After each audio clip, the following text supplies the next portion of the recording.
Hello दोस्तों, do not disturb channel पर आपका स्वागत है। आज हम लेकर आए हैं 2024 में रिलीज हुई सीरीज अर्थ अबाइड्स की कहानी। तो चलिए शुरू करते हैं। यह तीसरी बार है जब ईश खदान के दक्षिणी हिस्से में गया है, क्योंकि उसे लगता है कि वहां अभी भी पायराइट के अवशेष छिपे हैं। लेकिन खुदाई के दौरान एक रैटलर स्नेक, जहरीला सांप, उसे काट लेता है। जहर को चूसने की कोशिश में वह अपने हाथ पर चोट लगा लेता है। मदद के लिए फोन करने की कोशिश में वह अपना सेल फोन उठाता है, लेकिन गलती से उसे एक गड्ढे में गिरा देता है। वह समय पर अपने केबिन तक पहुंचने और अस्पताल को फोन करने के लिए जंगल में भागता है, लेकिन जब वह केबिन पहुंचता है तो उसे चक्कर आने लगता है और वह बेहोश हो जाता है, क्योंकि उसका शरीर जहर को निकालने की कोशिश कर रहा होता है। अगले कुछ घंटों में ईश को अपने जीवन का सबसे भयानक दर्द सहना पड़ता है और उसे तेज बुखार हो जाता है। जब वह होश में आता है और अपने हाथ को देखता है तो पाता है कि उसका हाथ पूरी तरह सूज गया है। फिर भी वह मदद मांगने के लिए उठ नहीं पाता। उस रात ईश देखता है कि दो लोग उसकी झोपड़ी में घुसने की कोशिश कर रहे हैं, लेकिन जब उन्हें पता चलता है कि झोपड़ी में रहने वाला व्यक्ति बीमार है तो वे उसकी मदद किए बिना ही चले जाते हैं। अगले कुछ दिन ईश बिस्तर पर जीवन और मृत्यु के बीच झूलता रहता है, लेकिन जब वह आखिरकार उठने में कामयाब होता है तो उसे पता चलता है कि उसके हाथ का घाव लगभग ठीक हो चुका है। पानी के कुछ घूंट पीने के बाद वह फिर से बिस्तर पर लेट जाता है और अगली सुबह तक सोता है। सुबह उठने पर उसे एहसास होता है कि वह पूरी तरह ठीक हो चुका है। नहाने के बाद वह अपनी कार के पास जाता है और देखता है कि वह धूल से ढकी हुई है, जैसे बहुत समय से वहां खड़ी हो। जब वह सैन फ्रांसिस्को पहुंचता है तो उसे शहर सुनसान मिलता है। वह समझने की कोशिश करता है कि आखिर हुआ क्या, क्योंकि उसे सड़क पर मानव शव दिखाई देते हैं। सड़क पर चलते समय उसकी नज़र सैन्य वाहनों और कारों के अंदर पड़े शवों पर पड़ती है। एक साइन बोर्ड पर उसे एक संदेश दिखता है, जिसमें लिखा है कि एक अत्यधिक संक्रामक रोगाणु के कारण वैश्विक महामारी फैल गई है और अमेरिकी सरकार ने सभी आश्रय स्थलों को बंद कर दिया है। यह संदेश पढ़ने के बाद ईश को समझ आता है कि जब वह बेहोश था तब दुनिया में क्या हुआ। वह अपने माता पिता के घर जाता है। वहां पहुंचने पर उसे पता चलता है कि कुछ दिन पहले उसके रिश्तेदार इस रोगाणु से अचानक प्रभावित हुए थे। जब वह कमरे में प्रवेश करता है तो उसे अपने पिता का शव बिस्तर पर और मां का शव बाथरूम में मिलता है। कुछ देर रोने के बाद वह अपने माता पिता को दफनाने के लिए बगीचे में एक बड़ा गड्ढा खोदता है और उन्हें अलविदा कहता है। उस रात ईश को अपने पुराने कमरे में सोने का मौका मिलता है। अगली सुबह वह चर्च जाने का फैसला करता है, जहां उसे दर्जनों विश्वासियों के शव मिलते हैं जो भगवान से बचाए जाने की उम्मीद में वहां आए थे। इसके बाद वह कुछ ज़रूरी सामान लेने के लिए सुपरमार्केट जाता है और शहर से बाहर निकलने की कोशिश करता है, लेकिन उसे पता चलता है कि पुल बंद है। गुस्से में वह समझता है कि अब सड़क मार्ग ही एकमात्र रास्ता है। वह बिना रुके गाड़ी चलाता है और लॉस एंजल्स पहुंचता है, जो भी पूरी तरह खाली है। एक होटल की छत पर बने पूल में गर्म पानी में डुबकी लगाने के बाद ईश बार में जाता है। वहाँ मिल्टन और एनी के अचानक आने से वह चौंक जाता है। जब उन्हें पता चलता है कि ईश को पिछले 3 हफ्तों में हुई घटनाओं की जानकारी नहीं है तो मिल्टन उसे एक वीडियो दिखाता है, जिसमें उस महामारी के बारे में विस्तार से बताया गया है जिसने लाखों लोगों की जान ले ली। कुछ दिन पहले मिल्टन और एनी की मुलाकात उसी होटल में हुई थी। तब से वे शराब पीकर अपना दुख भुलाने और अपने प्रियजनों को खोने का गम भूलने की कोशिश कर रहे हैं। अगली सुबह तीनों बचे हुए लोग मिल्टन द्वारा तैयार किया गया खाना खाते हैं। ईश बताता है कि वह अन्य बचे हुए लोगों की तलाश में बाहर जाने की योजना बना रहा है। इस दौरान उसे पता चलता है कि उसके साथियों ने सब कुछ खत्म करने की योजना बनाई है। होटल का जनरेटर कुछ हफ्तों तक चलेगा और तब तक उनके पास भोजन और पेय की असीमित आपूर्ति रहेगी, लेकिन जब बिजली खत्म होगी तो सारी सुविधाएं बंद हो जाएंगी। तब वे बंदूक से गोली मारकर अपनी जान दे देंगे। यह सुनकर ईश को हैरानी होती है कि वे जीवित रहने के लिए दुनिया में और रास्ते क्यों नहीं तलाशते, लेकिन इतना कुछ सहने के बाद उनमें से कोई भी जीने की इच्छा नहीं रखता। उन्हें लगता है कि अब जीने का कोई मतलब नहीं बचा। ये समझकर कि उन दोनों की मृत्यु उस होटल में तय है, ईश वहां से चले जाने का फैसला करता है। वह उनसे नाराज नहीं होना चाहता और बिना किसी मंजिल के कई किलोमीटर तक गाड़ी चलाता रहता है। हताश होकर वह गाड़ी की रफ्तार बढ़ा देता है, लेकिन तभी सड़क के बीच में एक कुत्ता दिखाई देता है और वह गाड़ी रोक देता है। ईश उस कुत्ते को अपनाने का फैसला करता है और उसका नाम लकी रखता है। कुत्ते को कार में बिठाकर वह अपने शहर लौटता है और रास्ते में एक पुस्तकालय में रुकता है। वहाँ वह भविष्य के लिए विभिन्न विषयों की किताबें चुनता है। यह जाने बिना कि भविष्य में क्या होगा, ईश अपने माता पिता के घर में लकी के साथ अपने आखिरी दिन, महीने या साल बिताने का फैसला करता है। वह अपने कुत्ते के साथ एक नई दिनचर्या शुरू करता है। 1 साल तक ये जोड़ी किसी तरह साथ रहती है।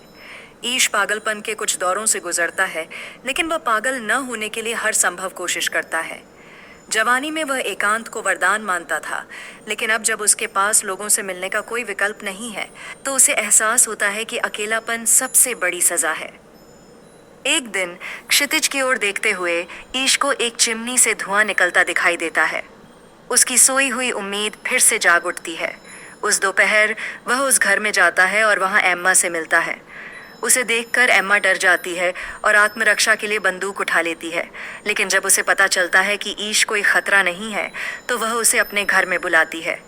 एम्मा बताती है कि वह कुछ दिन पहले ही शहर में आई है। चाय पीते हुए वह ईश को सैन फ्रांसिस्को की अपनी यात्रा के बारे में बताती है और उसे रात अपने घर में रुकने के लिए कहती है। अगली सुबह अकेले जाने के बजाय ईश एम्मा को अपने साथ रहने के लिए आमंत्रित करता है, ताकि वे एक दूसरे की मदद कर सकें। अपने नए घर को देखने के बाद एम्मा बगीचे की मिट्टी की जांच करती है कि क्या वह खेती के लिए उपयुक्त है। इस दौरान ईश उस रस्सी को काटने के लिए दौड़ता है जिसे उसने छत से लटका रखा था। अब जब उसे कोई साथी मिल गया है, तो वह जीने का मतलब समझने लगता है। पेंट्री में झांकते हुए एम्मा को पता चलता है कि घर में चूहों का आतंक है। ईश उसके साथ नजदीकी सुपरमार्केट में जहर खरीदने जाता है। दुकान पर पहुंचकर दोनों अपनी जरूरत का सामान लेने के लिए अलग अलग ट्रॉलियां लेते हैं। तभी एम्मा फर्श पर पड़े एक माँ और बच्चे के शव को देखकर चौंक जाती है। हाल के महीनों में इतना कुछ सहने के बाद भी उसे इतने सारे शवों की आदत नहीं पड़ी है। वह अंत तक जीवित रहने के लिए लड़ने को तैयार है। कुछ ही दिनों में एम्मा और ईश एक दूसरे के साथ पूरी तरह घुल मिल जाते हैं, जैसे वे हमेशा से साथ रहे हों। समय के साथ वे आपसी विश्वास का मजबूत रिश्ता बना लेते हैं और अपने जीवन की गुणवत्ता को बेहतर करते हैं। एम्मा के साथ नया परिवार बनाने के लिए उत्साहित ईश घर की बिजली आपूर्ति के लिए सौर पैनल लगाने की कोशिश करता है। इस दौरान एक दुर्घटना में उसका पैर टूट जाता है। सौभाग्य से एम्मा उसकी मदद करती है और वह ठीक होने लगता है। एम्मा बताती है कि उसे अन्य लोगों के साथ रहना याद आता है। जब ईश ठीक हो जाता है, तो एम्मा उसे बताती है कि वह गर्भवती है, लेकिन ईश इस खबर को अच्छे से नहीं लेता। उसे चिंता है कि वे प्रसव के दौरान एम्मा की सुरक्षा की गारंटी नहीं दे पाएंगे या अपने बच्चे को अच्छा जीवन नहीं दे पाएंगे। हालांकि एम्मा उसे समझाने में कामयाब हो जाती है।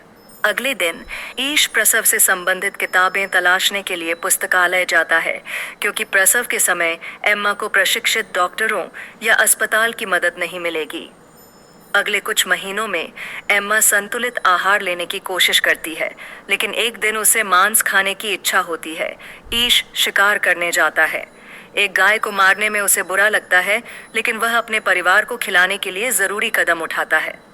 किताब में दिए निर्देशों के अनुसार वह मांस के टुकड़े अलग करता है।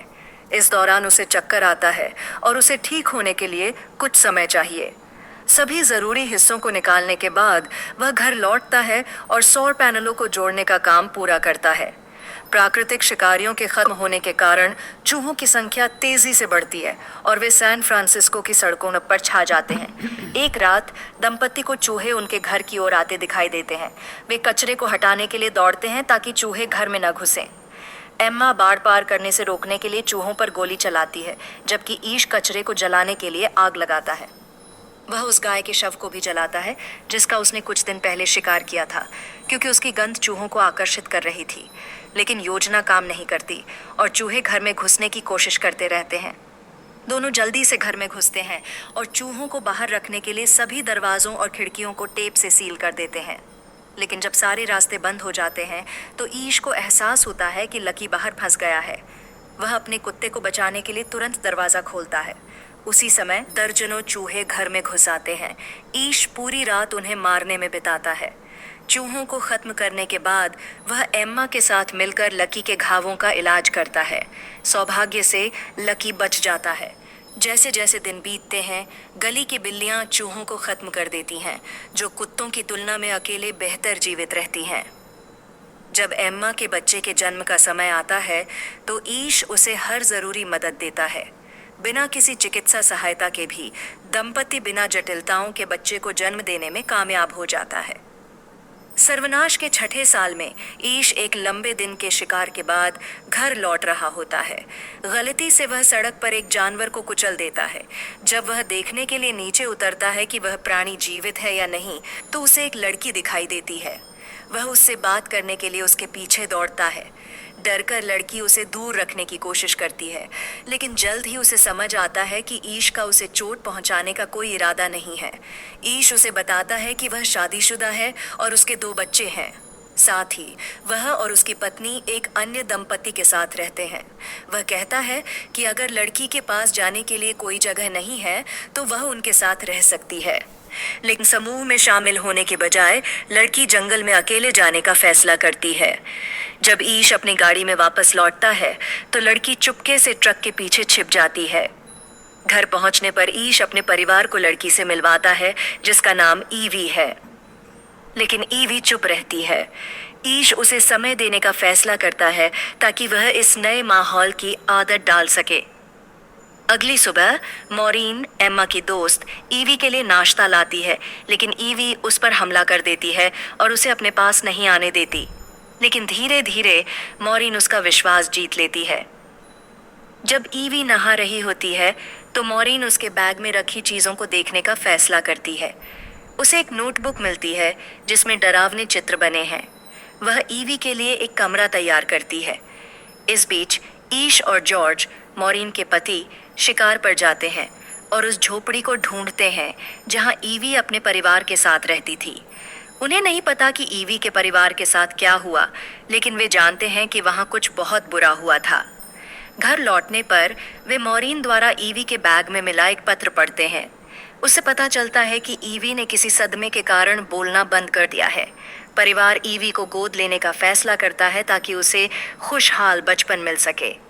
कुछ हफ्तों बाद एम्मा और ईश के घर तीसरा बच्चा पैदा होता है और दंपति बहुत खुश होता है। लगभग 1 साल बाद जब बच्चे बगीचे में खेल रहे होते हैं, ईश को किसी के आने की आहट सुनाई देती है। वह अपनी बंदूक निकाल लेता है। एम्मा और जॉर्ज के साथ वह आक्रमणकारियों की तलाश में निकलता है और मॉली के परिवार को ढूंढ लेता है। मॉली बताती है कि उसने 7 साल पहले ईश और एम्मा द्वारा दीवार पर लिखा गया नोट पढ़ा था, जिसमें अन्य बचे हुए लोगों के अस्तित्व की बात थी। उसने उनके पास आने का फैसला किया। उन्हें खाना खिलाने के बाद मॉरीन और जॉर्ज बताते हैं कि अगर वे शहर में रहना चाहें तो पड़ोस में एक घर उपलब्ध है। लेकिन ईश इस विचार से सहमत नहीं है। वह एम्मा को बताता है कि उसे इन लोगों पर भरोसा नहीं है। फिर भी एम्मा उसे नए लोगों पर विश्वास करने के लिए मना लेती है। अगले दिन ईश उनके साथ खाना ढूंढने जाता है। तलाश के दौरान मॉली एक परित्यक्त अस्पताल में घुसती है और जरूरी सामान लेने के लिए एक गली के कुत्ते से भिड़ जाती है। अग्निशामक यंत्र से कुत्ते को भगाने के बाद वह दवाइयों की अलमारी खोलती है और जितना सामान ले सकती है ले लेती है। समय के साथ ईश को एहसास होता है कि वह इन 3 अजनबियों पर भरोसा कर सकता है। एक बार फिर एम्मा का अनुमान सही साबित होता है। जीन के गर्भवती होने के साथ परिवार और बड़ा हो जाता है। उसे अपने नए दोस्तों से बच्चे की देखभाल के लिए हर जरूरी मदद मिलती है। कुछ समय बाद मॉरीन भी अपने पहले बच्चे को जन्म देती है और जॉर्ज पिता बनने से बहुत खुश होता है। कुछ ही समय में तीनों परिवार एक छोटे समुदाय में बदल जाते हैं। वे हीथर के 13वें जन्मदिन के लिए एक पार्टी का आयोजन करते हैं। उस दिन भारी तूफान आता है और हीथर को पता चलता है कि लकी घर पर नहीं है। अपने कुत्ते की चिंता में ईश उसे ढूंढने के लिए बारिश में निकलता है और लकी का शव एक पेड़ के नीचे पाता है जो हवा से उखड़ गया था। ईश के रोने की आवाज़ सुनकर एम्मा को समझ आता है कि क्या हुआ। वह उसे सांत्वना देने के लिए उसके पास जाती है, क्योंकि वह जानती है कि ईश लकी से कितना प्यार करता था। अगली सुबह ईश लकी को अपने घर के बगीचे में दफना देता है। जब वह यह काम कर रहा होता है तो उसे एक कॉगर बच्चों पर हमला करने के लिए आता दिखाई देता है। वह तुरंत जानवर के सामने कूद पड़ता है और उससे लड़ने लगता है। कॉगर उसे खरोंचता और काटता है। ये देखकर ईवी कई सालों में पहली बार बोलती है और मदद के लिए चिल्लाती है। उसकी आवाज़ सुनकर बाकी लोग समय पर पहुंच जाते हैं। मॉली अपने दोस्तों की मदद से ईश की चोटों का इलाज करती है। ईश को सारी चिकित्सा सहायता देने के बाद एम्मा उस कॉगर का शिकार करने निकलती है और 3 गोलियों से उसे मार देती है। कुछ हफ्तों के आराम के बाद ईश फिर से चलने लगता है और धीरे धीरे पूरी तरह ठीक हो जाता है। कुछ साल बाद जीन का सबसे बड़ा बेटा हीथर और राफे बड़े हो जाते हैं। वे सैन फ्रांसिस्को के बाहर की दुनिया देखने के लिए देश भर में यात्रा करने का फैसला करते हैं। अपने माता पिता को अलविदा कहने के बाद वे वादा करते हैं कि सर्दियों से पहले लौट आएंगे। कुछ हफ्तों बाद सूखे के कारण परिवार को परेशानी होती है। ईश जलाशय पर जाकर देखता है कि क्या हो रहा है। रास्ते में उसे जीवित बचे लोगों से भरा एक ट्रेलर मिलता है। वह जल्दी से घर लौटता है। हमेशा सतर्क रहने वाला ईश अजनबियों पर भरोसा करने में हिचकिचाता है, लेकिन चार्ली, ट्रेलर का नेता, उसका पीछा करता है और दोस्ती करने की कोशिश करता है। चार्ली अपना परिचय देता है और पूछता है कि क्या ईश और उसका परिवार उन्हें एक रात के लिए अपने साथ रख सकते हैं। एम्मा उन्हें रात के खाने पर बुलाती है। बातचीत के दौरान चार्ली बताता है कि उसके पास एक ड्रिल है जिसे वह जमीन पर कुआं खोदने के लिए इस्तेमाल करना चाहता है। अगले 3 दिन चार्ली और उसकी टीम पानी खोजने के लिए मेहनत करते हैं। बदले में चार्ली ईश से ईंधन जमा करने में मदद मांगता है ताकि कुआं बनने के बाद उसका समूह अपनी यात्रा जारी रख सके। लेकिन चार्ली के व्यवहार को देखकर ईश को शक होता है कि वे जमीन पर कब्जा करने की योजना बना रहे हैं। वह चेतावनी के संकेत देने लगता है। जब वह एम्मा को अपने शक के बारे में बताता है तो एम्मा उसे डांटती है और कहती है कि उसे लोगों पर भरोसा करना सीखना चाहिए। अपने दिमाग को शांत करने के लिए ईश अकेले जंगल में टहलने जाता है और रास्ता भटक जाता है। रात होने पर एम्मा को चिंता होती है। वह उसे ढूंढने की तैयारी करती है, लेकिन तभी ईश लौट आता है। एम्मा उसे डांटती है, लेकिन फिर समझती है कि उसे अकेले समय चाहिए था। वह यह भी मानने लगती है कि चार्ली के बारे में ईश शायद सही हो। अगली सुबह परिवार के पुरुष कुआं खोदने का काम जारी रखते हैं। कई दिनों की मेहनत के बाद वे पानी खोजने में कामयाब हो जाते हैं, लेकिन ईश की खुशी तब खत्म हो जाती है जब चार्ली कहता है कि वह जाने वाला नहीं है। उस रात के समारोह के बाद चार्ली खलिहान में ईवी पर हमला करता है। उसकी चीखें सुनकर ईश उसकी मदद के लिए दौड़ता है। गुस्से में वह अपने परिवार से मिलता है और वे यह तय करने की कोशिश करते हैं कि अब क्या करना है। वे जानते हैं कि चार्ली खतरनाक है। जब एम्मा को पता चलता है कि क्या हुआ तो वह तुरंत फैसला करती है कि चार्ली को मार देना चाहिए। उसे अपने सभी दोस्तों का समर्थन मिलता है। ईश अपना हथौड़ा लेकर चार्ली के ट्रेलर के पास जाता है और उसे जमीन छोड़ने के लिए कहता है। चार्ली मना कर देता है। तभी एम्मा और उसका परिवार बंदूकें लेकर आ जाता है।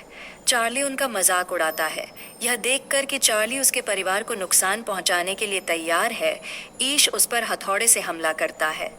उस रात चार्ली को कई बार सिर पर मारकर मार दिया जाता है और उसके शव को समुद्र में फेंक दिया जाता है। अगली सुबह ईश और एम्मा चार्ली की टीम को यह खबर देते हैं। वे उन्हें सिलास, चार्ली के दोस्त के साथ रहने या चले जाने का विकल्प देते हैं। सभी लोग चार्ली के बुरे चरित्र को जानते थे, इसलिए किसी को उसके मरने पर ऐतराज नहीं होता। सिलास को समुदाय से निकाल दिया जाता है। वह कुछ घंटों बाद वापस लौटता है और समूह में शामिल होने की भीख मांगता है, लेकिन ईश उसे स्वीकार नहीं करता क्योंकि वह जानता है कि सिलास चार्ली का साथी था। 3 साल बाद जब सब कुछ ठीक लग रहा होता है, ईश और एम्मा का सबसे छोटा बेटा जॉय उसी बीमारी के लक्षण दिखाने लगता है जिसने मानवता को लगभग खत्म कर दिया था। जल्द ही यह रोगाणु समुदाय के अन्य लोगों में फैल जाता है। मॉली सबसे कमजोर लोगों का इलाज करने के लिए मजबूत लोगों की मदद लेती है। अपने बेटे को बीमार देखकर ईश दुखी होता है, लेकिन उसे यह जानकर खुशी होती है कि हीथर सुरक्षित घर लौट आई है। लेकिन उसे पता चलता है कि यात्रा के दौरान राफे की मौत हो गई। यह सुनकर ईश को लगता है कि उसे चार्ली की हत्या की सजा मिल रही है। अपने परिवार और दोस्तों के लिए दवाइयां लाने के लिए ईश साइकिल से सैन फ्रांसिस्को का पुल पार करता है और एक परित्यक्त अस्पताल में घुसता है। जाने से पहले वह चैपल में जाता है और अपने अपराध के लिए माफी मांगता है। वह मानता है कि उसके बच्चों को उसकी गलतियों की सजा नहीं मिलनी चाहिए।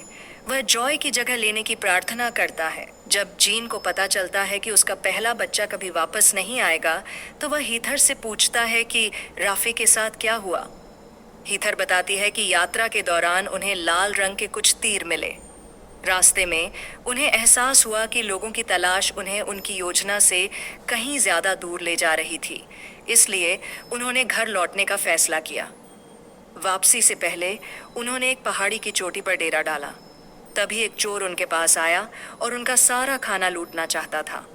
राफे ने उसका विरोध किया, लेकिन चोर ने उसके पेट में चाकू मार दिया। हीथर ने गुस्से में चोर पर कुल्हाड़ी फेंकी और उसे मार डाला, लेकिन राफे का बहुत खून बह गया और वह बच नहीं सका। अगली सुबह कोरी उस चोर के बारे में पूछता है। हीथर उसके हाथ पर बने टैटू के बारे में बताती है। कोरी को पता चलता है कि वह सिलास था, लेकिन वह यह बात छिपा लेता है।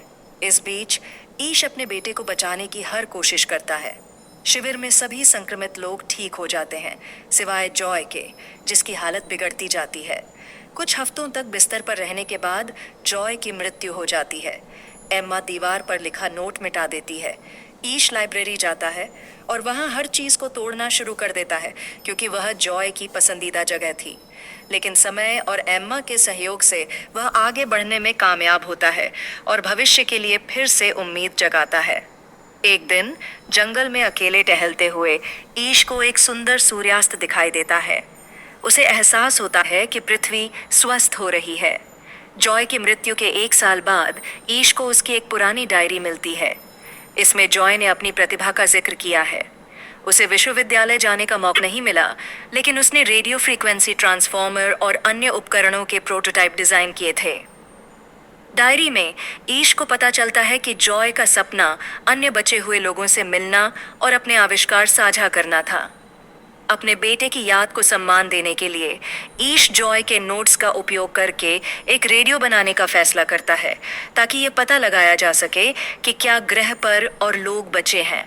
अपने दोस्तों की मदद से ईश इस प्रोजेक्ट को शुरू करता है और दूसरी कॉलोनी से संपर्क करने के लिए दिन में कई घंटे बिताता है। अपने पति को इस नए प्रोजेक्ट में व्यस्त देखकर एम्मा उसे मौज मस्ती के लिए बाहर ले जाने का फैसला करती है। वह अपने दोस्तों के साथ एक बेसबॉल खेल का आयोजन करती है। उनके जाने के बाद हीथर उन तीरों के बारे में बताती है जो उसे और राफे को यात्रा के दौरान मिले थे। वह बताती है कि तीरों के साथ कुछ संख्याएं भी थीं। यह सुनकर ईश रेडियो पर लौटता है। उसे लगता है कि हीथर द्वारा बताई गई संख्याओं की फ्रीक्वेंसी पर ट्यून करके वह अन्य बचे हुए लोगों से संपर्क कर सकता है। अधिक लोगों को जीवित पाने की संभावना से उत्साहित एम्मा और कॉलोनी के अन्य लोग वहां पहुंचते हैं। उन्हें पेनेलोपी की आवाज सुनाई देती है। वह बताती है कि वह पॉइंट लोबो में 77 लोगों के समुदाय में रहती है, जो सैन फ्रांसिस्को से 160 किलोमीटर से कम दूरी पर है। अगले हफ्तों में ईश और उसके दोस्त वहां जाने की तैयारी करते हैं। वे उस समुदाय के साथ मिलकर एक बड़ी और मजबूत कॉलोनी बनाते हैं।